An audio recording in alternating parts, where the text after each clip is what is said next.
So when you hear something like somebody has 30 years of experience, that's either really good or they're really old.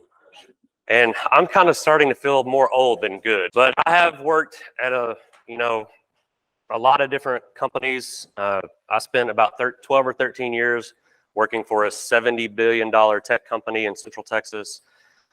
Most previous to becoming a certified business coach, I spent about 9 years as sales manager at a manufacturing company, also in Central Texas.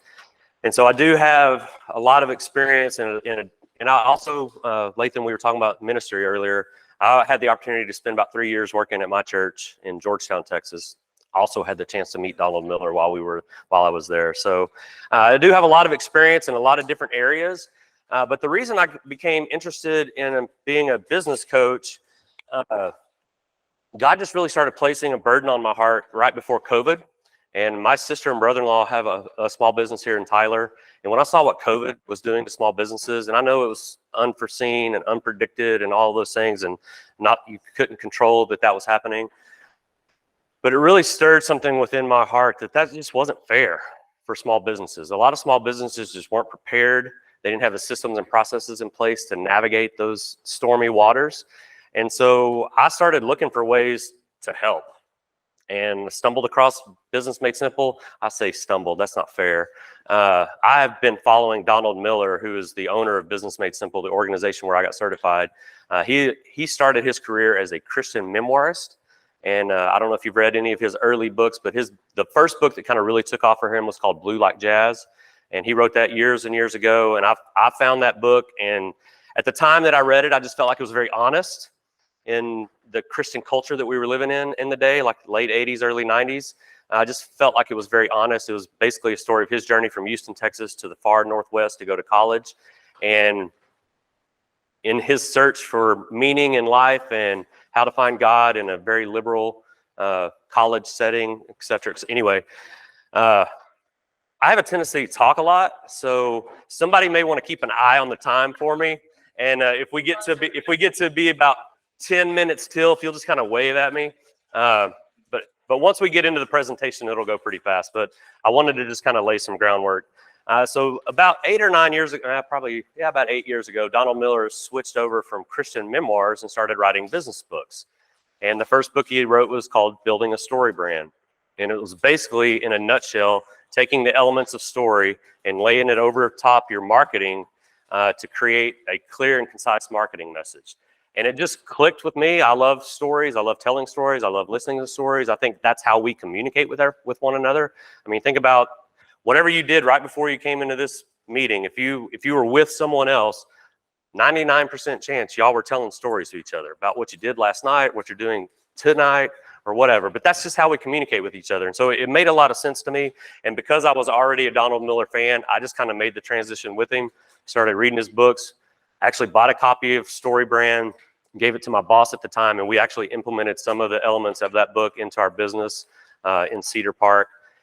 And then he wrote a book called Business Made Simple, changed his company name from Story Brand to Business Made Simple, and read that book as soon as it came out. And then at that time, he was doing like monthly webinars because it was COVID, right? And so towards the end of 2020, they were doing a webinar, and he started talking about, if you have a heart for small businesses, if you think what has happened over the past year is not fair, and you just have a desire to help, all the things that I was thinking, he was saying. And I literally felt like somebody pushed my shoulder towards the screen. It was like, you need to pay attention to this. So I wrote down the follow-up information, and I reached out to him, and that led to a 2 or 3 phone interview process. And then I sat through the certification class in April of 21. And I love what I do because I love helping people. I do have a heart for small businesses. My dad was a small business owner when I was growing up. And I have personally seen how the daily grind of running a business can just drain small business owners of their time and energy. You know, because what I know about small business owners, at least the ones that I've been associated with, is that you started your company because you had a dream about a product or a service that you knew if you brought that product or service into the world, it was going to make the world a better place. You were going to make a little bit of money, provide for your family, and kind of live the life you wanted to live without having a boss, right? You were going to get to have your life and be in control. Nobody went into business for themselves because they knew how in the heck to run a business, right? They did it because they had a passion for a product or service, not because they had a passion for small business management. Nobody has a passion for that. And so what happens then is you have all this energy and passion into your business, and you get it launched, you introduce your product or service into the world, and things are going great. And then all of a sudden it becomes a job, because now you got to keep it going, and your success actually becomes a burden. And then that's when you start to feel your passion start to wane. This is not what I thought it was going to be. I'm not making the money I thought I was going to make, or I'm having to do all this other stuff to keep So how I say that is you found yourself working more in your business, and you didn't have the time or energy to step back at a 30,000 foot view and work on your business so your business could grow at a healthy rate and be strong and healthy for the future. And I've seen that time and time and time again. I personally believe that small business owners and small businesses are the lifeblood of their communities. You can have all the major chains in town that you want, but if the small business owners aren't thriving and surviving, this town isn't going to survive and thrive the way it should. As I said, I got my certification in 2021, and I'm a certified business coach. And using proven frameworks, a lot of these frameworks that we'll talk about today have been used at over 700,000 companies across the globe to help them clarify their marketing message or create a mission statement, refine their sales message, those kind of things. But the Business Made Simple platform Michelle talked about pictures. I'm a visual guy, and I love metaphors. And when you have something to hang something on that makes sense, you can then begin to start to organize things. And the other thing that I'll say real quickly, and then we'll jump in, is that small businesses, most small businesses, the one thing they have in common, other than the passion and things that I said about their product or service, is because they're small, they don't a lot of times have the resources to implement systems and processes to run their business efficiently. The big companies can spend money on those kind of things, and so they have a lot of those systems and processes built in, and they just plug and play. And that's why when I worked at a $70 billion tech company, I can still remember my badge number. It was 42247, because that's who I was at that company. And when I left, it was take that one out and put that one in, and they just kept on running. And that because they had enough money and the resources to build those systems and processes to make sure that their company wasn't reliant on one person. The small business owners, I don't know if you guys work at a larger company or if you're solopreneurs or whatever, but many times in a small business, it's one person, it's two people, it's 5 people, it's 10 people. It's a core group of people. But if you're the one, there's no plug and play. If you get unplugged, that business is done, right? And so I want to make sure that doesn't happen, and I have a desire deep in my soul to help small business owners make sure that their businesses survive and thrive. So for some reason, I can't see the notes on the screen, so I'm going to have my laptop just because I don't want to miss anything. I do have a tendency to overtalk, so I'm probably not going to miss anything, to be honest with you. I'll probably say too much. But, so we're going to go ahead and dive in.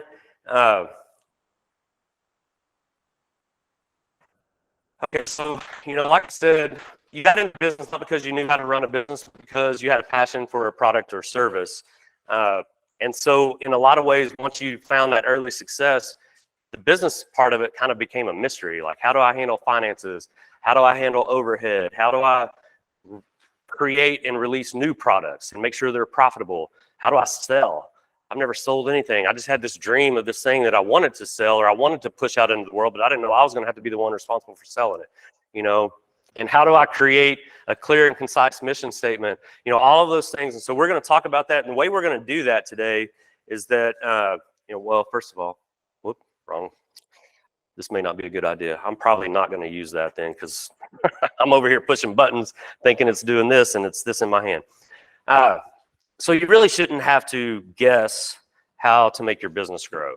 I mean, if you have a operating system, so to speak, if you had the systems and processes in place, if you had a metaphor that you could use, and then if you had frameworks and playbooks and workshops under each one of those to help run your business, you would be so much further along than most small businesses, because as I said, probably 80 to 90% of small businesses don't have an operating system. They don't have systems and processes in place. Honestly, most of them just kind of wing it. I'll use my sister's company. They own True Vine Brewing Company here in town, where the beanbag toss is going to be. That's not what it's called. Cornhole. Where cornhole is going to. Yeah, I mean, when I was a kid, it was beanbag toss. When they started calling it cornhole, I was like, what's a cornhole?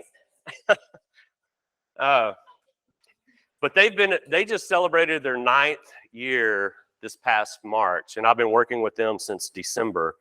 And it was incredible when I got in there and started unpeeling the onion a little bit. They had no idea what they were doing.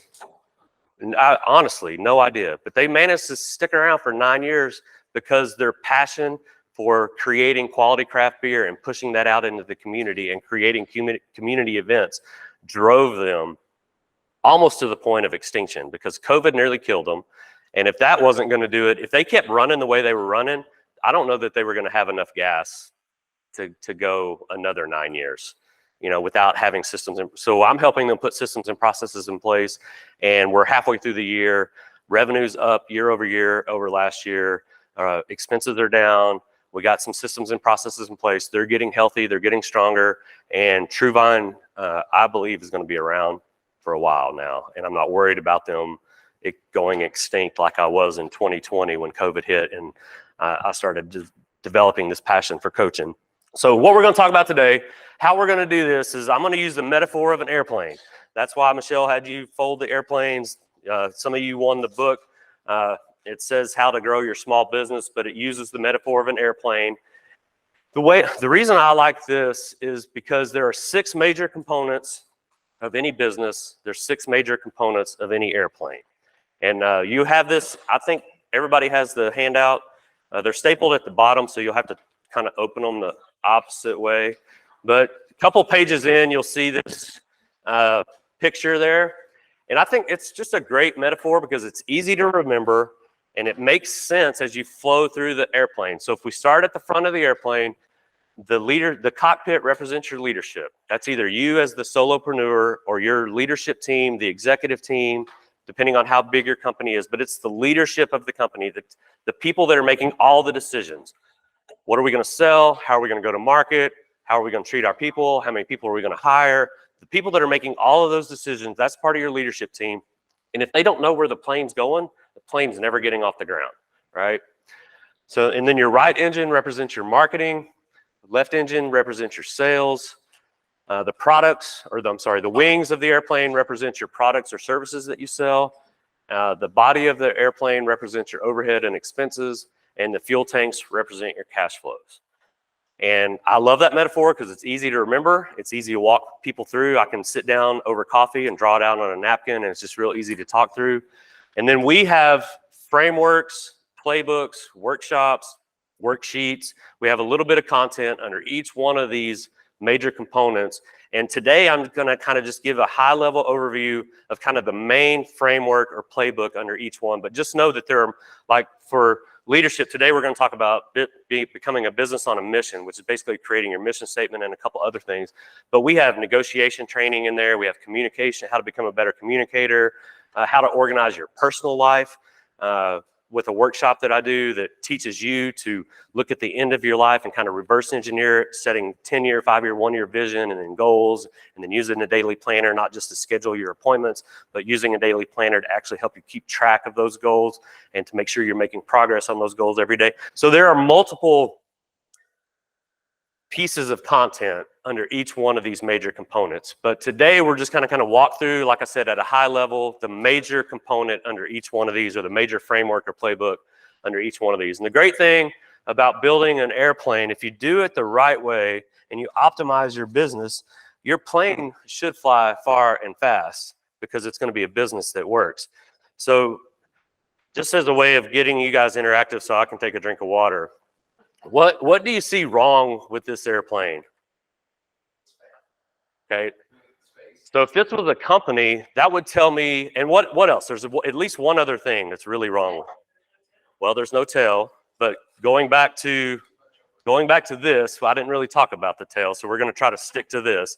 So somebody said overhead. Overhead. Okay, so the body of the airplane is too big and the wings are too small. So what are the chances of this thing flying very far? Why is it not going to fly very far? It's out of balance. The body of the airplane is going to weigh it down, and the wings aren't big enough or strong enough to carry the airplane. And so it did okay, but for a minute, right? And that can happen. It did okay for a minute, but then did you see what? I don't know if you could see it in front. You saw it probably. It literally spiraled out of control. But that can happen if you don't, Rochelle. We want to make sure that we build our airplane with a. No, now here's what I hope is not the case. I hope that when you came in today, that this is not you ready to just give up. Like, I can't fly this thing anymore. I'm going to wad it up and I'm going to throw it as hard as I can. And hopefully, if I'm successful, I can come back and unwad it and fold it back up and do it right. But I got to get it through the window first. And so that's right. That's right. So this must have been mine because I didn't put my name on it. So that's what we're going to do today. We're going to start with the leadership. The cockpit represents your leadership. And this is where we will talk about, if you were to come one of my sessions, or if I was to work with you one-on-one, or if we were to do a group workshop, we would spend a good portion of the day creating or turning your business into a business on a mission. And the way we would do that is we want to create a clear, concise, memorable, and exciting mission statement. A lot of companies have mission statements. Most people can't recite them because they don't mean anything. It's almost like they were written by lawyers, in some back room of the company, just so they could have some legal something, we exist to provide our customers with the best blah, blah, blah, blah, blah, and what you want to do is create something that's going to be clear, concise, memorable, and exciting that your people can remember. And it's easy for you to talk about when you're at a networking event, for example, and you have 1 minute at the table to tell your story. It's been my experience that the daily grind of running a small business can drain small business owners of their time and energy. My name's Kelly Clark. I'm a certified business coach, and using proven frameworks, I help small businesses find time, regain energy, so that they can pursue their passion, grow their business, and contribute positively to their community. I said that in that was like 30 seconds, but that's my mission statement. But that gives me something that I can talk about at a dinner party. So here's the other option. And I did this to you unintentionally when I got here. I said, hey, Lathan, so what do you do? And he said, you didn't say business coach, a purpose coach. He said, I'm a purpose coach. If we were at a dinner party and there's lots of noise and stuff going around, I'm probably going, I don't know what a purpose coach is. This is a little bit uncomfortable for me. I'm going to start looking for somebody else to talk to. Here's another example. I don't mean to pick on Lathan because that was a very brief interaction and we'd already been talking for a few minutes. Another example would be, let's say you're a chef. You're an at-home chef and you're at the same dinner party and you walk up to this at-home chef and say, my name's Kelly Clark. I went through my spiel. I'm a certified coach, blah, blah, blah. Hey, what do you do? And the guy just says, I'm a certified chef. I provide meals for families. Okay, that's cool. That's great. I love to cook. I don't know that I would want to provide meals for families. I don't know if I want that much pressure. It's bad enough to have my wife and my daughter and my grandson judging me every time I cook. So I don't know that I would want to do it for anybody else. But what if you walked up to a guy and he said something like, you know how it's so hard for families to sit down together to enjoy a meal these days? And when they do, they're in such a hurry that they don't really talk and communicate with one another. And they're not eating healthy because everything is so fast. They're usually ordering takeout or fast food or throwing something in the freezer into the oven. Well, I'm an at-home chef, and I come into your house and once a week, and I'll provide a meal for you.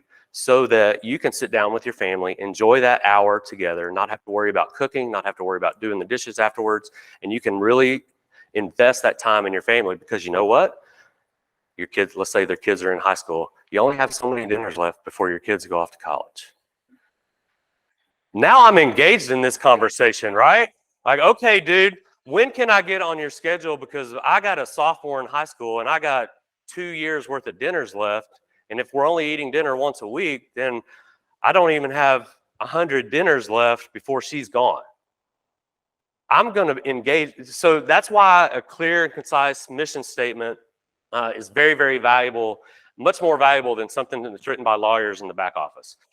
It will create team alignment and unity. It will increase employee engagement, because if you're walking around spouting that stuff out, people are going to be engaged with you because they want to work for you. They want you to work for them. It will also, we'll talk about this in just a second, because I want to get you to the next page of your flight plan. But it will help you with your recruiting efforts. And the reason I say that is on your flight plan, the middle section there is called key characteristics, and the bottom section is called critical actions.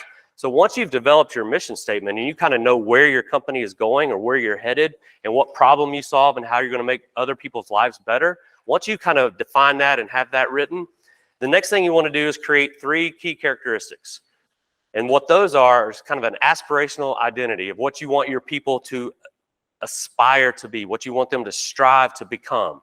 It doesn't mean they're going to hit it every day. It could be words like compassionate, innovative, focused, those kind of things. But it's something that you want people to strive to be. And so when you're hiring somebody, guess what you can use as your interview tool? You can talk about your mission statement, and then you can say, if your word is compassionate, you can say, can you give me a couple of examples how you showed compassion at your last job? Or can you give me an examples of how you showed how to be innovative at your last job? And now you have a template to use for your interview process, and you're also creating from the very start, they hear those words and they know that you're going to ask them to be that type of person. Again, this is not something you do, it's more about something that you can become. And then the critical actions are something you do, but it's outside of your job description, because if you have marketing, sales, overhead, cash, if you have different departments, finance, different departments within your business, the critical actions will be outside of your job description, but it will describe kind of a way of life, but it will be 3 simple actions that you want every employee to do every day. And for example, my dad growing up, and he didn't, what's the word I'm looking for? He wasn't the author of this statement, right? He found it from somebody else probably, and you guys have probably heard it before too. But growing up, I always heard 2 things. If you're on time, you're late, and leave a place better than you found it. And so those are they describe a way of life. It's not a specific, hey, come in, log into your computer, do this job, call this many customers, sell this many widgets. It's not part of your job description, but it describes a way of life. And so if you're late, if you're on time, you're late. That means I'm early everywhere I go, with the exception of today. I was a few minutes late. But I beat all of y'all here, but I was late with the time that Michelle gave me to be here. But I have a reason for that. I'll talk about that at the end. But it describes a way of life. And leave a place better than you found it. That's like, you're the person that if this was your office, if this is your building, when this thing is over, you're going to walk through the room and make sure all the paper airplanes are picked up and put in the trash can. Any pens that I left here by mistake are going to get picked up and put into a cup.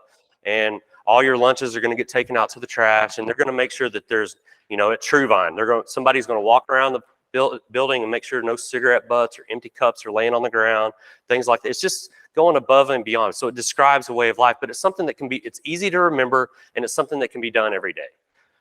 Okay, so I'm going to pick up speed now because I feel like I've been belaboring some of this. So your right engine is marketing. This goes back to the story brand book that I mentioned earlier, where you use the elements of story to clarify your marketing message. So if you want to turn to that page in your workbook there, it kind of has a chart, flow chart looking thing on there.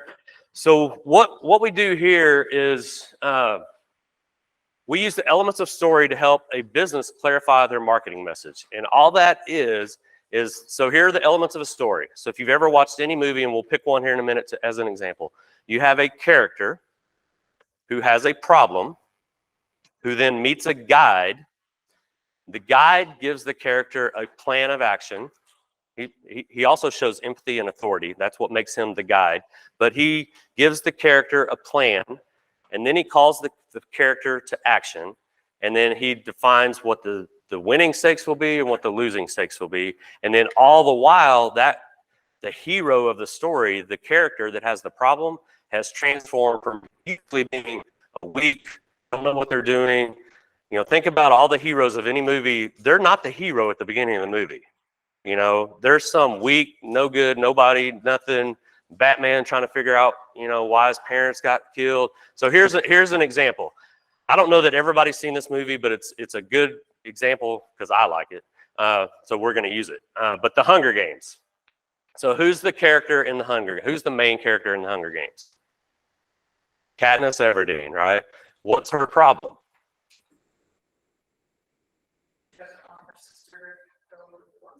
She doesn't want her sister to go to the Hunger Games, so what happens? She volunteered as tribute, so now Katniss Everdeen has to go to the Hunger Games and try to survive, right? So she meets a guide, an unlikely guide. Who is the guide that helps Katniss? Woody from Cheers. Yep, Woody Harrelson. Haymitch. Haymitch was his name in the movie. Haymitch is the guide. Why is Haymitch the guide? Because he's been there. He understands how to win, and he did win. So he, in a sense, he displayed empathy and authority. I understand what you're about to go through because I've been there, and I won, so I can help you win as well. And so this is where it gets a little bit trickier. But how did Haymitch, what kind of plan did Haymitch give Katniss? Do you remember? What was the plan for her to survive? Okay, right, because they dropped in, I can't remember what they called them. What was it? Yeah, it was, yeah. Be nice to the people watching you on TV, because at certain times during the games, a little bird's going to fly by and drop off something that you need at the right time, whether it's ointment because they got bit or did something with some bush or the horn. Yeah, yeah, right. It was the bees, the hornets. And so she did that, even though that kind of went against her personality. She didn't want to play for the camera and she didn't want to do all that, but she played nice. She followed Haymitch's plan. She got what were they? They were called sponsors, but what were the things that they dropped off? I don't remember. Anyway, so the sponsors dropped off these little helpful items along the way. And then guess what? She followed the plan. She ended up winning the Hunger Games. Not only did she win the Hunger Games and save herself, and she actually saved someone else in this case as well, too, right? So just about any movie that you ever watch, I'll probably ruin movies for you from now on. Yeah. But just about any movie, especially the good ones, will follow that same kind of flow, right? And so as it relates to business, the character is who? It's your customers. Right? And what problem do they have? Well, hopefully it's the problem that your company solves for them. You know, if you're a roofing company, your customer is the guy that had hail damage or that had a tree limb, as happened the last 2 years here in Tyler. Every time the wind blows, freaking tree limb falls off and goes through somebody's roof around here because of ice apocalypse a couple years ago, right? We got so many dead trees.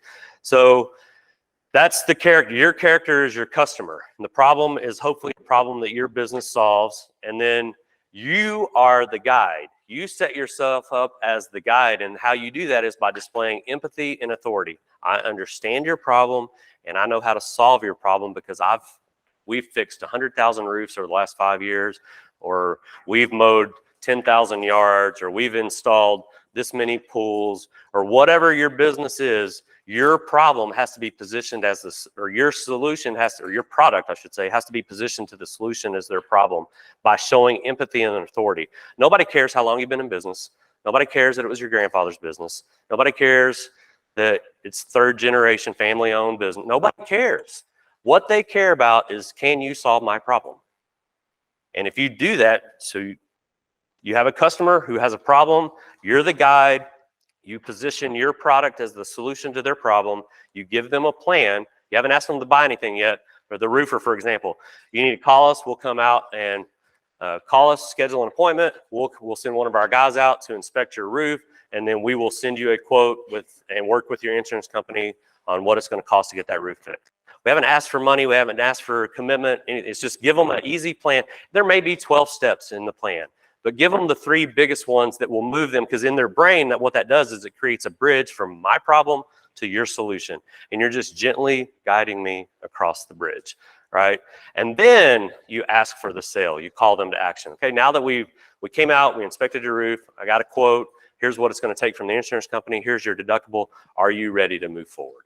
And usually by that point, you've earned enough trust, you're giving them permission to do something they want to do anyway, you're not selling anything, and we'll talk about that in a minute when we get to the sales, but that's how that flows in your market. So you want to create a marketing message that identifies your customer, what is the problem that they have, position your product or service as the solution to that problem, create 3 easy steps to build that bridge from their problem to your solution, then call them to action, and then tell them what you did. Hey, we took you from a house that had a destroyed roof because of the hailstorm a couple months ago. Now you got a brand new roof. If you're looking to sell your house in the future, you have a new roof on there. That increases the value of your home. It actually lowers your insurance because you have a new roof now. And so you start to describe some of the positive outcomes of why, or if you don't do business with us, you're going to have holes in your roof. You're not going to be able to sell the house at what it's worth because they're going to have to fix the, all of those. So you want to lay out both positive and negative stakes. But yes, that's right. You go to the BBB website and find a roofing company that is BBB accredited. So, and people love to talk in stories, and all we're doing is communicating our business in the form of a story.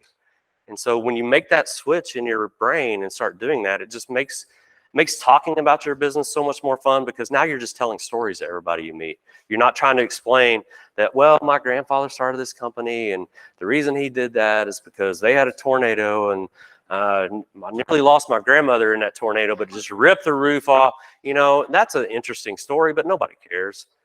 Nobody cares, because can you fix my roof? I don't care about the tornado that ripped your roof off 50 years ago. I want you to fix my roof that got destroyed in last week's storm. And so that's why that's important. The left engine is, how are we doing on time? Okay, good. I'm fine then.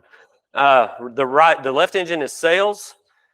So this is, a lot of people say they don't like selling, they don't trust salespeople, salesmen are pushy, all they care about is their commission, all of those things. And so what we try to coach our clients to do is to stop selling, make the customer the hero, just like that formula that that flow chart I just showed you. Make the customer the hero, and by doing that, you're inviting them into the story.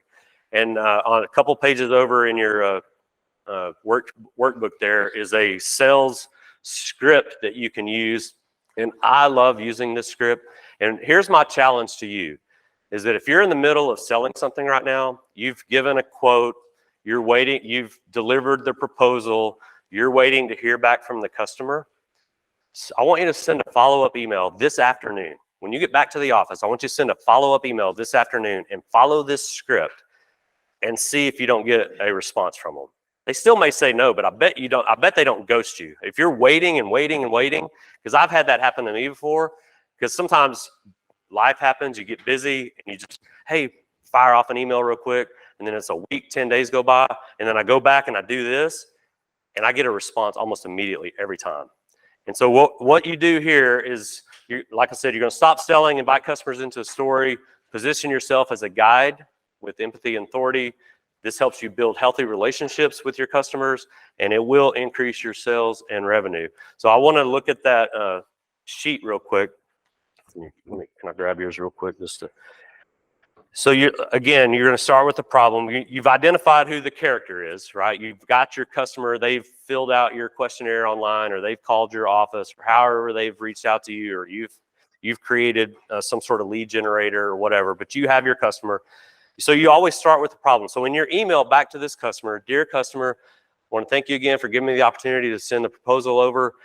When we spoke, you told me that, and identify that you told me that you had holes in your roof because of last week's hailstorm.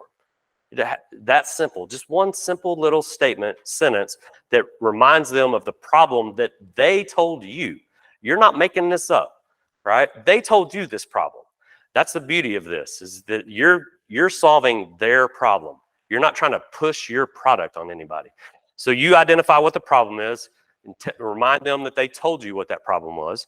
And then you're going to position yourself as, position your product as a solution. And how you do that is position yourself as the guide by showing empathy and authority. We have helped 500 customers in Tyler repair their roofs in the last 2 years. It's an easy statement to just say how I can help you. We're a roofing company. As you know, we repair roofs and we do a really good job. And the way we do that is because the way our proof in that is that we've repaired 500 roofs in the last 2 years or whatever. Give them a plan. It's so easy to do business with, and you can literally say that. It's so easy to do business with me.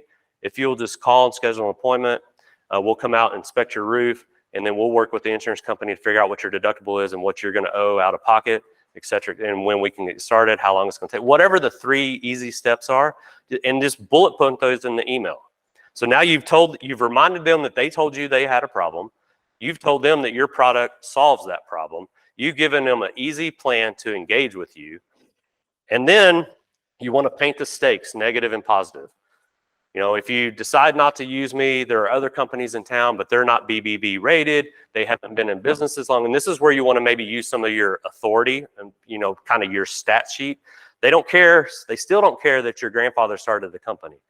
It may matter that you've been in business for 85 years, but they don't care that your grandfather started it 85 years ago. So we've been in business for 85 years. We've repaired 1.5 million roofs. We have 70 or 700,000 5-star reviews on Google, or we have this many happy customers, or we've saved customers this much money, or, you know, whatever your stats are for your business, list 2 or 3 of those.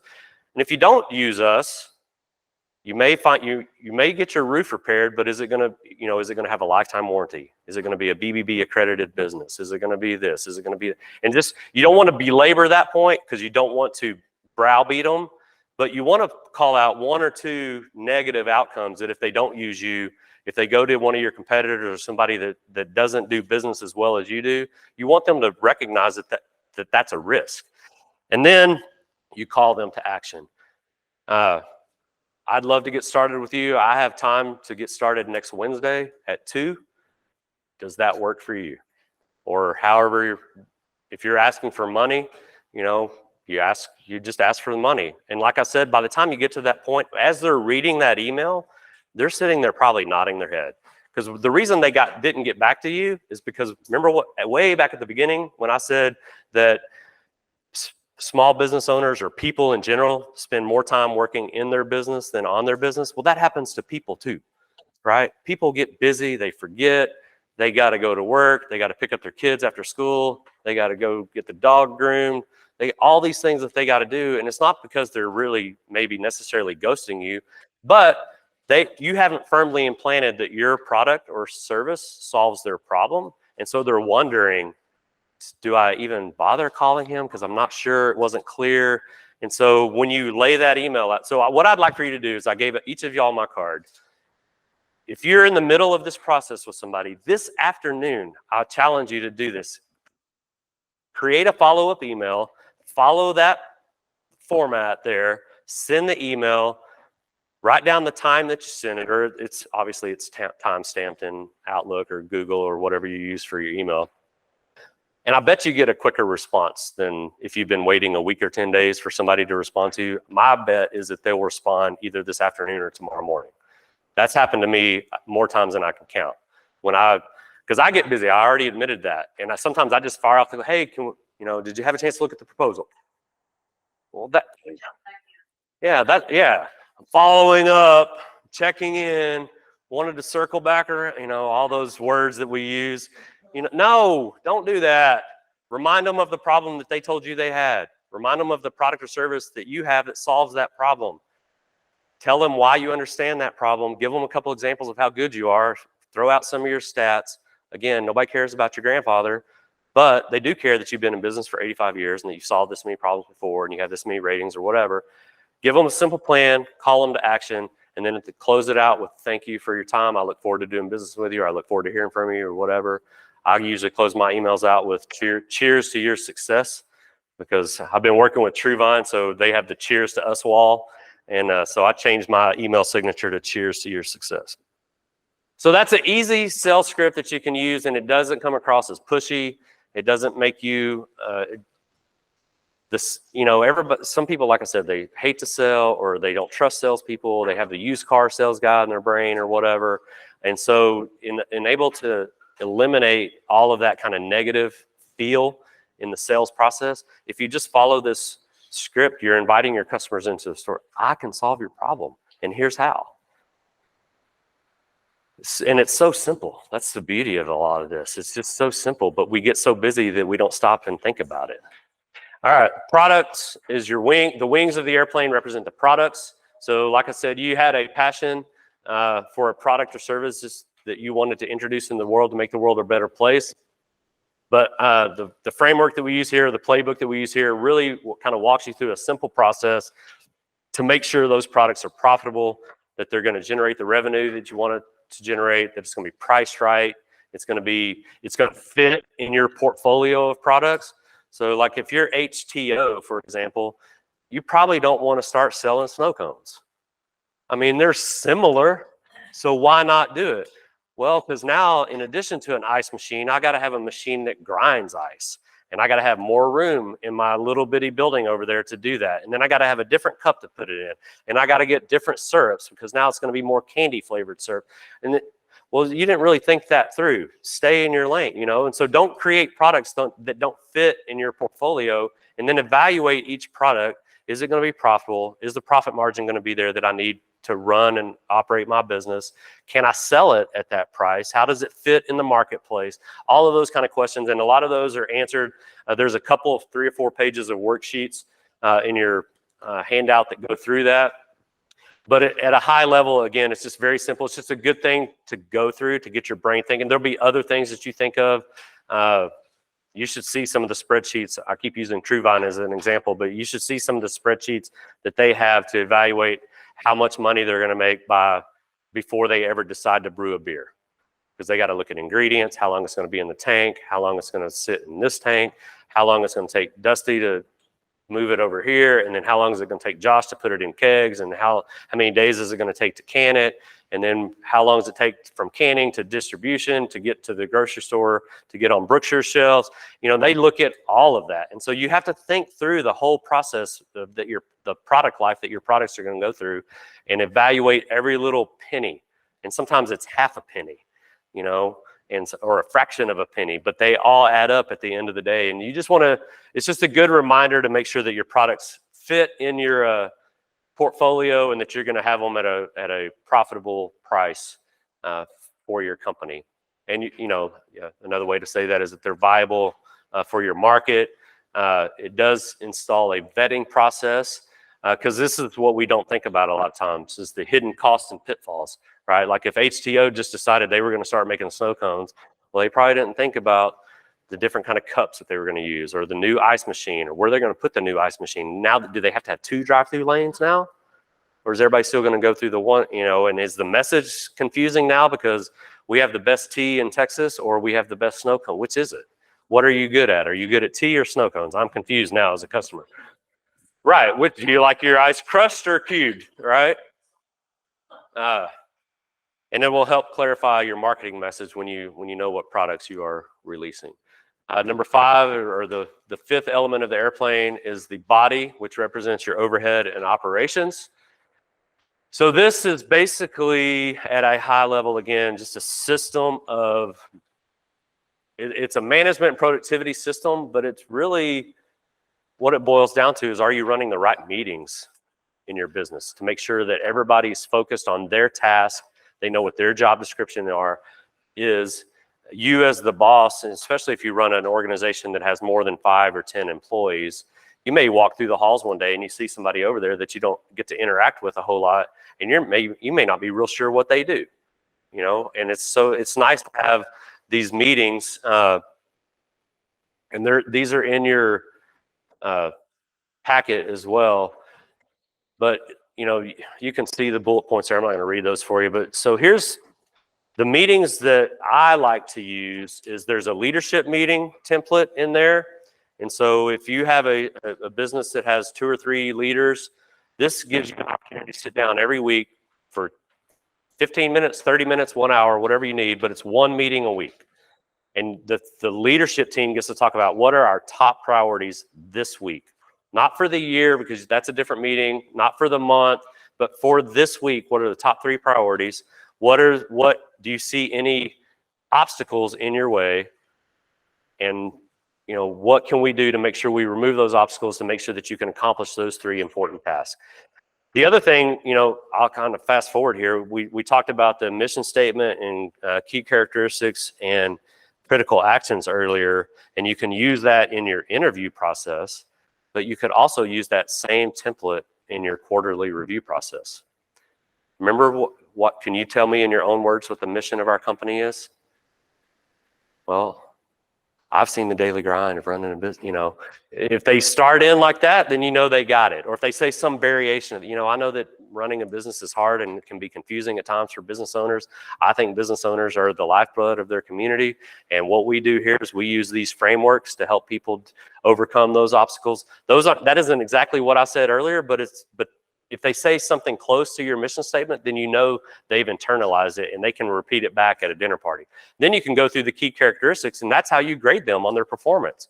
Man, you've done a great job of being innovative this quarter. You came to me with this idea, you revamped this process, you did this, and here's how you showed compassion to our customers. And one area that you might be challenged in is, and I know you've had some things going on outside of work because that tree limb fell on your house. And you were dealing with that, and so that prevented you from being as focused as I really need you to be. So that's the area we're going to focus on this next quarter. But you did great in compassion and innovation. I need you to make sure you're focused every day. And then you go through the critical act. Man, you're on time to every meeting. You show up to work every day a few minutes early, and by the time you get settled in, get your coffee, got your laptop on, and all that, by the time the clock starts, you're ready to work. You didn't come in at the buzzer, and now you're spending 15 minutes getting your coffee, saying hi to everybody, talking about the Cowboys game and all that. Now it's 8:15, 8:20 before you sat down and start working. No, because why? Because on time is late. And so you need to get here early so that when the clock strikes, you're ready to go to work. And so you can use that same guiding principles package is what we call that. You can use it as your interview template, and then you can use it as your quarterly review template. But the management productivity playbook is really just a way of streamlining your business to run a few important meetings, your leadership meeting, your all-staff meeting. There's a daily stand-up meeting that you can have. We do that, again, at TrueVine. Ryan goes back there and talks to Dusty and Josh every day. What are you brewing today? What are you canning today? What are we kegging today? What are we doing today? And it's a real quick 5-10 minute meeting. Okay, we're doing that, great. I need you to also think about this because tomorrow we're doing that or whatever. But it's just a real quick meeting. We do that with the taproom staff, or I should say they do that with the taproom staff every day. A quick huddle right before we open. Hey, we have this reservation under the pavilion. We have this band coming in tonight. This food truck's going to be here. This is the new beer we introduced this week. Just a quick reminder of what you have in your arsenal before the workday starts. Just a quick little stand-up meeting. So the management productivity playbook is really just a series of meetings to help you streamline your business. It's not an effort to create more meetings. Hopefully it's an effort to reduce probably the too many meetings you're already having. Yeah, sometimes you have to have a meeting for the meeting, right? We're going to have a meeting before the meeting to make sure we know what we're talking about before we get into where we're actually talking about. Well, to me, that's a waste of time. What did I do with there? Thank you. And then cash flow. This is fun. The more money you make, usually the more complex it gets to manage that money, especially if you become very, very successful, and especially if you're stuck in the daily grind of running your business because you're spending all your time working on the business, you're not really paying attention. You're paying bills and keeping up, but you're not really paying attention to how that money is allocated. So we have a system that teaches you to use 5 business accounts so that when you log into your checking account or to your bank account, at a glance, you can go, my income account has this much money in it, and I've set thresholds, and if it's below or above that threshold, I know right away how my business is doing. If it's below and we got payroll coming up, that's a problem, right? Or that's actually your operating expense account. But so you have your income account, and then so in your workbook, the way I set mine up is a little bit different from this. And so if you want to write this down, I would recommend reading the book Profit First. It's a very similar to our methodology here. And I actually like one piece of it better because you have your income account where all the money's coming in, right? Your daily sales, whatever it is you're doing, that's where your money comes in. But the money doesn't stay there. Do not pay your bills out of that account. That money is just for money coming into the business. And then you're going to set up these other accounts. You're going to know, because you went through the product exercise, you're going to know how much margin and profit you should be making on everything you sell. And so a certain percentage of that income, the way I set it up, goes into my profit account. And as a solopreneur, that's my money. It's basically a savings account, or I think they call it an investment holdings account. And he does it at the end. I do it at the beginning because I want to make sure that my company has a profit at the end of the year. I don't care if it's $1, but I have a percentage based on my coaching business. I have a percentage of my sales that I've dedicated to that profit account, and I take it right off the top. It's only like if you tithe, it's like taking 10% tithe and taking it out of your check before you pay your bills, because you're going to give that money to God, right? Or give that money to your church. So you have your income account. That's literally all it is. That's where the money comes in, and then it funnels into take your profit out first, and then your operating expense, your tax account. Because this is another area where small business owners get in trouble, is they forget, oh crap, I have to pay taxes, or we're a little bit behind this month. I got all that money over there in my tax account. I'm going to take some of that and just write a check for pens and notebooks and stuff. No. The reason you have it in a separate account is because literally just having it in a separate account makes it harder for you to spend. If nothing else, it will slow you down, because you're going to have to literally transfer. And the way I set mine up, my tax account, I don't have a check card for it. I don't have checks for it. The only way I can get money out of that is I have to literally transfer that money back into my operating expense so that I can spend it. Just that alone slows me down enough to go, you know what? I'd rather the electric company be mad at me for 30 extra days than the government coming after me at the end of the year, right? So income account, profit account, tax account, then your operating expense account, and then your personal checking account, because you don't forget to pay yourself, right? And a lot of small businesses, believe it or not, they don't do that either. They don't put money, everything comes out of that income account. They pay their bills out of that account. They say they pay their taxes out of that account, but they don't know how much of that money is set aside for taxes, because it's all in one account. They don't know how much profit is in their business, because it's all in one account. They don't know how much to pay themselves, because it's all in one account. And so they go out, take somebody to dinner for the weekend, and then they come into work on Monday morning, and now they don't have enough money to pay John that's mowing grass for them or whatever, or painting or what, because they went out to dinner and spent $300 at dinner with their family over the weekend, because it's all coming out of the same account. So I have my wife and I have our personal accounts at another bank. I have my business accounts set up this way. And then if I need to help my family with my personal account, I can transfer that money over to my other bank, and we pay bills out of that or whatever. But that's kind of the what do they call those things? And the peakers, is that right? Beakers, what are those things called? Beakers. Flask and beakers, yeah. So that's kind of what that flow chart is showing there. But you got to have an account for your money to come in.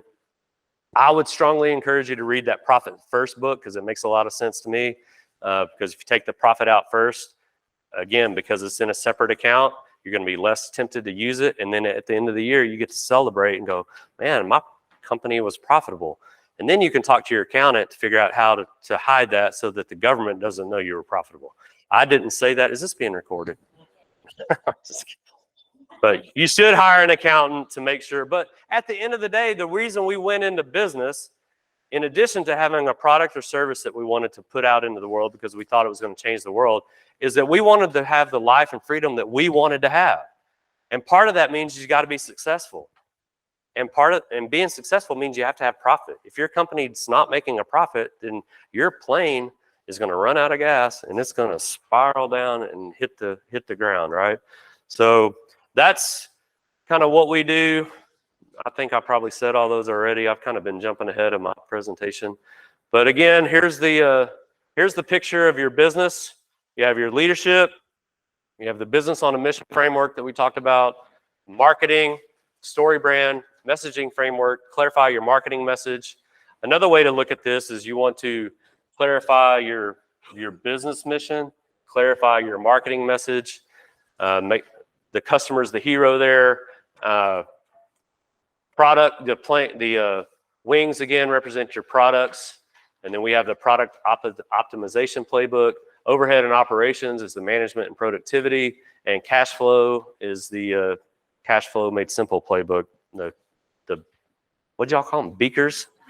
And why is that so hard for me? I must have failed science because I had a hard time coming up with that. So I don't know where we are on time. Oh, one more thing. I'm sorry. So here's what I'd like for you to do after this is last time I did this, it was on a webinar, and so I put the link in the presentation. If you'll go to my website, at the top of my website, and the website is on my card or on the pin that I gave you.